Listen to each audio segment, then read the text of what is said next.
बच्चों, आज हम रीतिकाल की विशेषताओं के बारे में पढ़ेंगे। सबसे पहली विशेषता है रीति ग्रंथों अथवा लक्षण ग्रंथों की प्रचुरता। रीतिकाल की सबसे बड़ी विशेषता तत्कालीन साहित्य में रीति ग्रंथों अथवा लक्षण ग्रंथों की प्रचुरता है। रीतिकाल के अधिकांश कवियों ने संस्कृत के लक्षण ग्रंथकार आचार्यों का अनुकरण करते हुए अपनी कृतियों की लक्षण ग्रंथों के रूप में रचना की है। वैसे तो हिंदी में रीतिकाल से पहले भी रस, अलंकार, नायिका भेद आदि काव्यांगों का विवेचन आरंभ हो चुका था, पर रीति ग्रंथों की अविरल परंपरा वस्तुतः इसी काल में प्रारंभ हुई। इस काल में अधिकांश कवियों ने पहले रस, अलंकार, नायिका भेद आदि लक्षण देते हुए उदाहरण रूप में अपनी कविताएं प्रस्तुत की हैं। चिंतामणि, मतीराम, भूषण, कुलपति, देव, भिखारीदास आदि प्राय सभी कवियों ने लक्षण ग्रंथों की रचना की है। रीतिकाल के इन रीति ग्रंथकार कवियों ने संस्कृत के दंडी, मम्मट, राजशेखर, जगन्नाथ, विश्वनाथ आदि आचार्यों का अनुकरण किया है। रीतिकाल के इन कवियों ने कवि और आचार्य दोनों का कार्य अपने हाथों में ले लिया है। दूसरी प्रवृत्ति है श्रृंगार रस की प्रधानता। रीतिकाल की दूसरी विशेषता उसमें श्रृंगार रस की प्रधानता है। रीतिकाल के अधिकांश कवियों ने श्रृंगार रस को ही प्रमुख रूप से अपनी रचनाओं में स्थान दिया है। इस काल के अधिकांश कवि दरबारी कवि थे। वे अपनी व्यक्तिगत रुचि के अनुसार नहीं, बल्कि अपने आश्रितदाताओं की कामुक मनोवृत्ति के अनुकूल श्रृंगारी कविता करते थे। तत्कालीन आश्रितदाताओं की श्रृंगारी मनोवृत्ति रीतिकाल में श्रृंगार रस को प्रमुख स्थान देने में सहायक हुई। इस काल के कवियों ने श्रृंगार रस को प्रमुख रूप से अपनाने में संस्कृत तथा प्राकृत के श्रृंगारी काव्यों की परंपरा की भी सहायता ली। इन काव्य रचनाओं का रीतिकालीन लक्षण ग्रंथों इन रचनाओं का रीतिकालीन श्रृंगारी काव्य पर पर्याप्त प्रभाव पड़ा है। रीतिकाल में यद्यपि सभी काव्यांगों का थोड़ा बहुत निरूपण किया गया है और अलंकारों का विवेचन विस्तार के साथ हुआ है, फिर भी तत्कालीन कवियों की मनोवृत्ति श्रृंगार रस के निरूपण तथा उसके उदाहरण रूप में श्रृंगारी कविता प्रस्तुत करने में अधिक्रमी है। तीसरा बिंदु है कवि और आचार्य बनने की प्रवृत्ति। रीतिकाल में प्राय सभी कवियों को आचार्य बनने की धुन सवार हो गई थी। रीतिमुक्त कवियों को छोड़कर शेष अधिकांश कवियों ने इस काल में लक्षण ग्रंथों की रचना की। रीतिकाल कवियों से पूर्व हिंदी में किसी भी कवि ने काव्यांगों पर कोई ग्रंथ नहीं लिखा। इन कवियों ने काव्यांगों का वर्णन किया, अतः इन्हें आचार्य भी कहा गया, किंतु काव्यांगों के प्रतिपादन में किसी कवि ने मौलिकता का परिचय नहीं दिया है। जहाँ कहीं दिया भी है तो वह सिद्धांत की दृष्टि से उपयुक्त नहीं कहा जा सकता है। अगली प्रवृत्ति है नायिका भेद वर्णन को प्रमुख स्थान देना। रीतिकाल की चौथी विशेषता है कि उसमें नायिका भेद वर्णन में प्रमुख स्थान मिलता है। श्रृंगार रस की प्रधानता के साथ साथ श्रृंगार रस के आलंबन के रूप में इस काल के काव्य में नायिका के विविध रूपों का चित्रण हुआ है।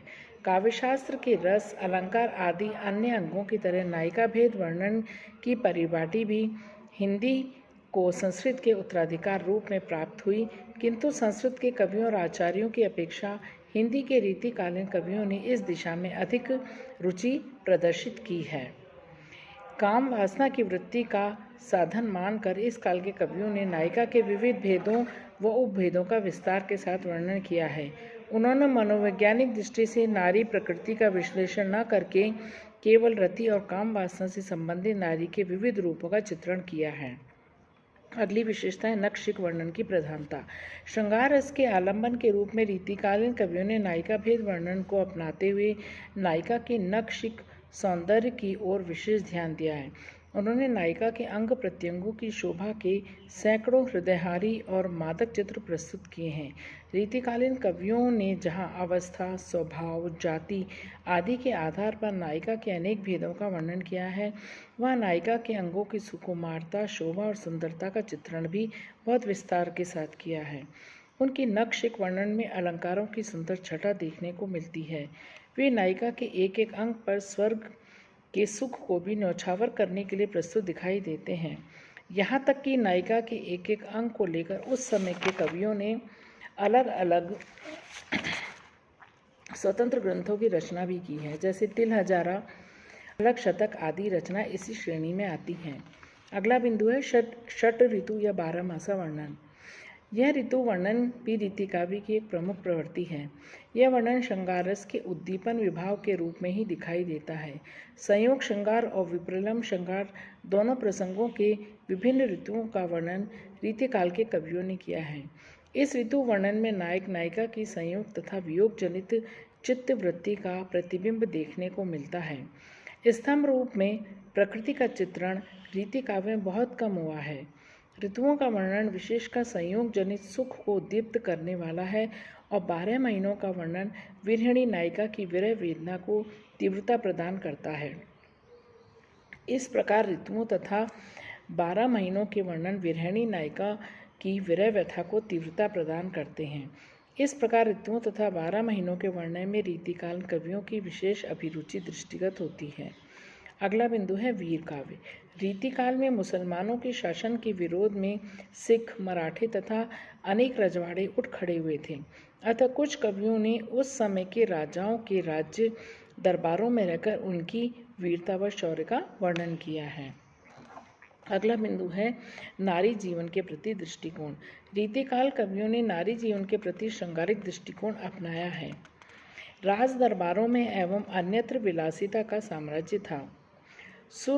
सुरा और सुंदरी के मन में मस्त शासकों की निगाह नारी के अन्य स्वरूपों की ओर गई ही नहीं। वे लोग नारी सौंदर्य और उपभोग स्वरूप की ही और अधिक आकृष्ट थे।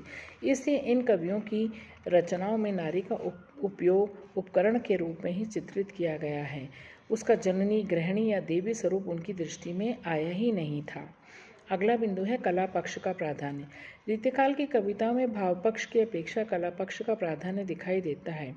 यद्यपि इस काल में अनेक कवियों ने रस विवेचन और विशेषकर श्रृंगार रस को अपनाते हुए अनेक ग्रंथों की रचना की, फिर भी काव्य की आत्मा के रूप में रस को इस युग में प्रमुख स्थान नहीं मिल सका। इस काल के अधिकांश कवि अलंकारवादी थे। अनेक कवियों ने भाव या रस की उपेक्षा करके अपना अलंकार संबंधी पांडित्य प्रदर्शन करने की चेष्टा की है। उन्होंने भावाभिव्यक्ति की और नहीं बल्कि भावाभिव्यक्ति की चमत्कारपूर्ण शैली की ओर विशेष ध्यान दिया है। इस काल में भाव व्यंजना की नहीं बल्कि उक्ति वैचित्र की ही प्रधानता रही।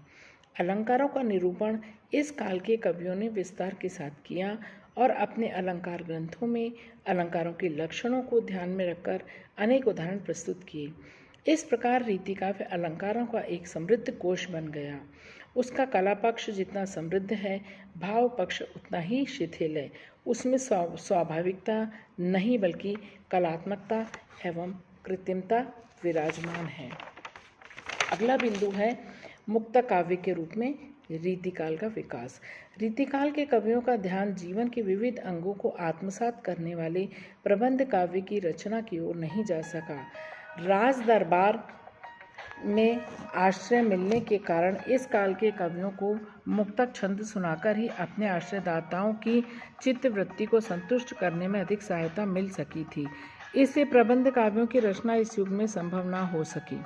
मुक्तक काव्य का भी गीति काव्य के रूप में विकास न हो सका। अपने आश्रयदाताओं की रुचि के अनुसार ही कविता करने वाले इस काल के कवियों की रचनाओं में गीति काव्योचित सहज भावानुभूति का अभाव ही दृष्टिगत होता है।